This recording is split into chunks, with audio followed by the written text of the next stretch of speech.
Bonjour. Alors, la ceinture, hop, c'est important. Je veux bien qu'on aille au cirque romanesque, s'il vous plaît.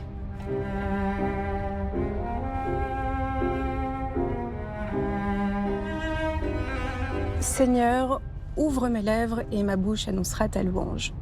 Demander à Dieu de nous donner la parole, d'ouvrir notre bouche, c'est reconnaître que toute parole douce, bienveillante, intelligente et juste naît d'un silence habité par la foi.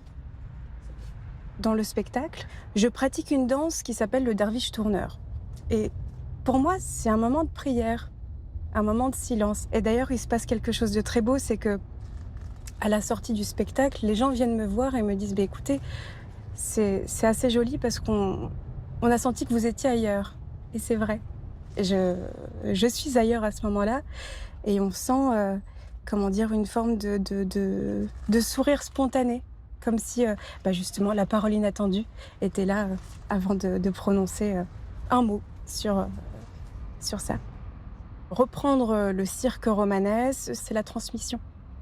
La transmission depuis toute jeune, c'est-à-dire de la culture tzigane, comme de la culture artistique, comme de la culture de la poésie et tout simplement le métier qui se transmet de père en fils, de mère en fille. La culture tzigane est une culture très riche. Je n'utiliserai pas le mot méprisé, mais méconnu en tout cas, parce qu'on on a une littérature, on a une médecine aussi, on a une culture très forte.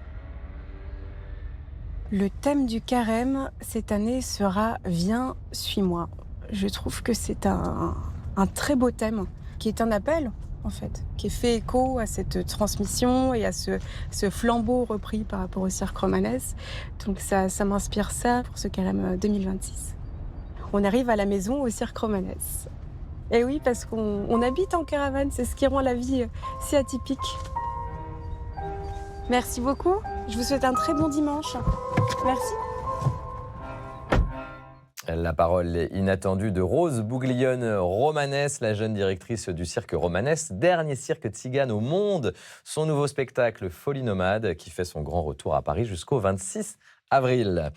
Viens, suis-moi. Je vous rappelle que c'est le thème de notre carême que nous consacrons cette année aux catéchumènes, ces adultes et adolescents qui recevront le baptême dans la nuit de Pâques. Dimanche prochain, nous nous retrouverons à notre horaire habituel à 10h30 avec notre invité, le père Vianney Collin, co-responsable de la formation des catéchumènes dans la paroisse des Portes de Mulhouse en Alsace, où nous célébrerons la messe de ce deuxième dimanche de carême à 11h, comme d'habitude.